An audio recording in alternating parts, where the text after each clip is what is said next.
আসসালামু আলাইকুম। আমি শারমিন ইসলাম নিয়ে এসেছি নতুন একটি ভিডিও। আমি আজকে করে দেখাবো কাঁচা মাছের ভুনা। আমি এখানে নিয়ে নিয়েছি রুই মাছ।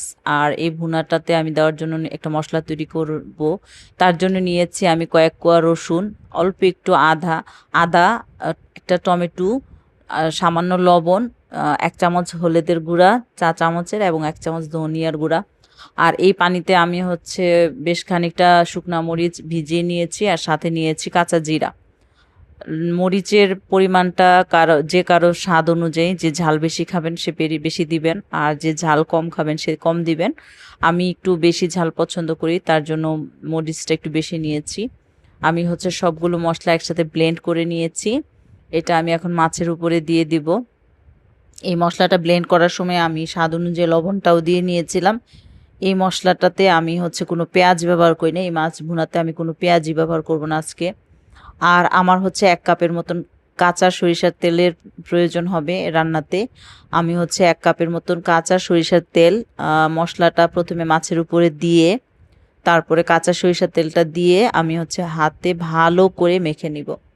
এই মাখাটা যত সুন্দর হবে রান্নাটা খেতে তত মজা হবে।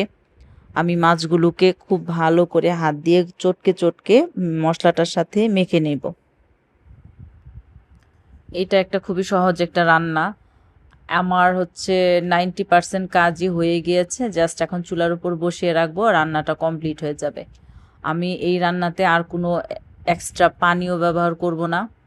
আমি যে পরিমাণ মশলা এবং তেল দিয়েছি, মাছ থেকে চুলার উপর বসানোর পরে মাছ থেকে একটা পানি উঠবে, সেই পানিতেই মাছটা খুব সুন্দর করে রান্না হয়ে যাবে। আমি খুব ভালো করে মশলার সাথে মাছটাকে মেখে নিয়েছি। এখন আমি চলে যাব চুলাতে।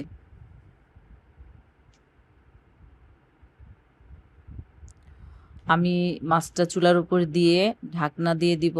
আর চুলার যে জালটা সেটা আমি দেখিয়ে দিচ্ছি। আমি একদম লো টু মিডিয়াম হিটে রাখবো, খুব বেশি হাই হিটে রান্না করা যাবে না। হাই হিটে রান্না করে মাছটা পুড়ে যেতে পারে, রান্নাটা সুন্দর হবে না। আমি খুব অল্প আঁচে মাছটাকে রান্না করছি। আমি প্রথমে প্রায় 5 থেকে 7 মিনিটের মতন ঢাকনা দিয়ে মাছটাকে রান্না করে নিয়েছি। মাছ থেকে প্রচুর পানি উঠেছে। এখন আমি আলতো হাতে মাছটাকে উল্টে দিব।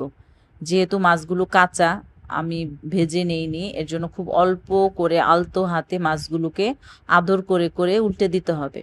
মাছগুলো যদি একটু এদিক সেদিক হয় তাহলে গিয়ে অনেক সময় মাছগুলো ভেঙে যায়। মাছগুলো যাতে না ভেঙে যায় এর জন্য আমরা আলতো হাতে মাছগুলোকে উল্টে দিব।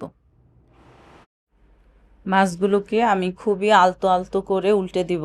যত সুন্দর করে উল্টানো যাবে, অল্প অল্প করে, মানে একদমই আলতো করে মাছগুলো উল্টে দিলে মাছগুলো একদমই ভাঙবে না। একটু সময় নিয়ে আস্তে আস্তে করতে হবে, খুব দ্রুত করতে গিয়ে মাছগুলোকে ভেঙে ফেলা যাবে না। এখানে এই রান্নাতে এটাই একটা ট্রিক্স, মানে এই কাজটাই খুব সাবধানে করতে হয়। আর এই রান্নাটা খুব একটা কঠিন কোনো কাজ না, খুবই সহজ, যে কেউ রান্না করতে পারবে। শুধু এই পর্যায়টা মাছটা উল্টানোটা একটু ডিফিকাল্ট। একটুখানি সময় নিয়ে ধৈর্য নিয়ে করলে সবাই পারবে। একটু ধৈর্যশীল হতে হবে এই জায়গাটায়। খুব তাড়াহুড়া করা যাবে না। আস্তে করে আলতো করে মাছগুলোকে উল্টে দিতে হবে। ব্যাস, একবার উল্টানো হয়ে গেলে দ্বিতীয়বার আর উল্টাতেও হবে না।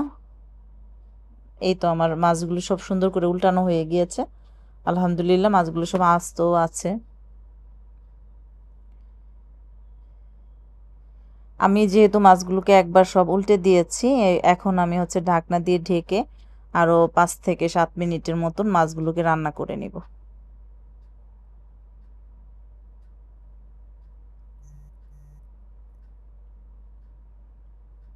আমার অলমোস্ট মাছগুলো রান্না হয়ে গিয়েছে।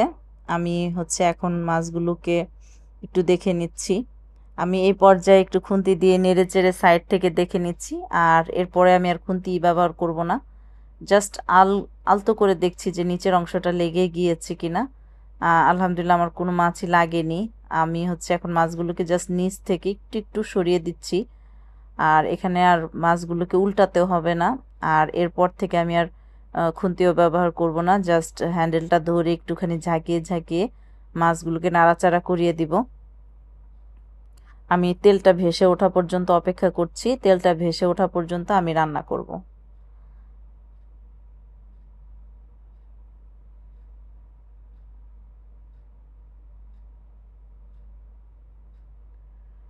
আমার হচ্ছে মাছগুলো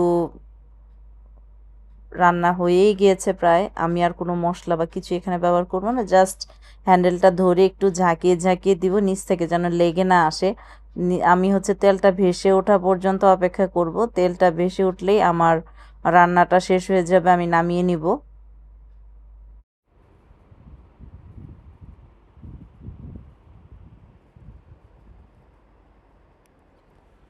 আমার মাছটা একদমই রান্না হয়ে গিয়েছে।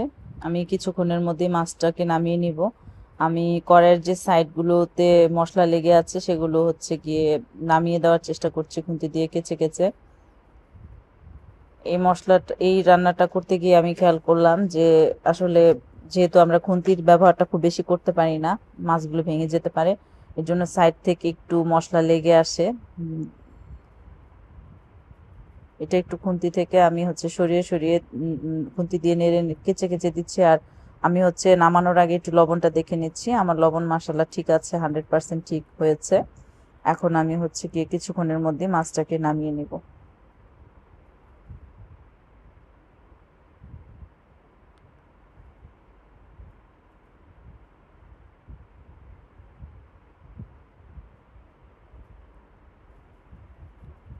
আমি মাছটাকে নামিয়ে পরিবেশন করে নিয়েছি। এটা খুবই মজার এবং হেলদি একটা খাবার। সবাই এভাবে বাসায় তৈরি করবেন। ভালো থাকবেন। আল্লাহ হাফেজ।